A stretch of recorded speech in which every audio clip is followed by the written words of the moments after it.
say in the Chinese proverb.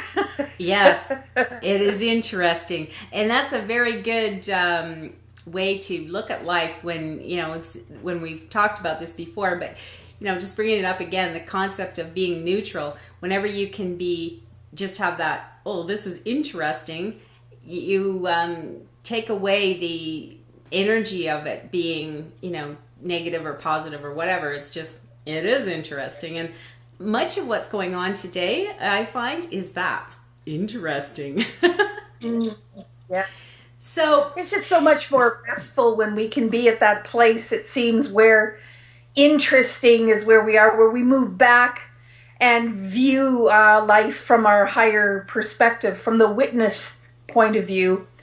And then also, this is the marvelous thing about this time, this new epoch on Earth, is that we are able to be simultaneously in our high self and in our biological self and our egoic self, everything all at once.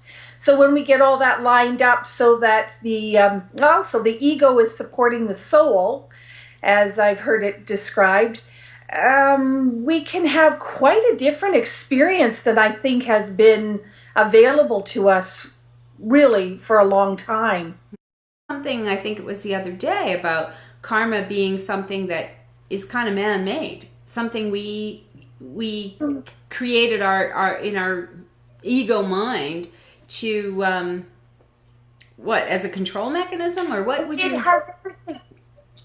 It has everything to do with what we choose to magnetize to ourselves with our thoughts and our opinions. So if we get hung up on something, if we're not able to pass through it, if we're not able to learn from that experience to step back, to be free, to be disentangled from emotion and judgment, we have created karma.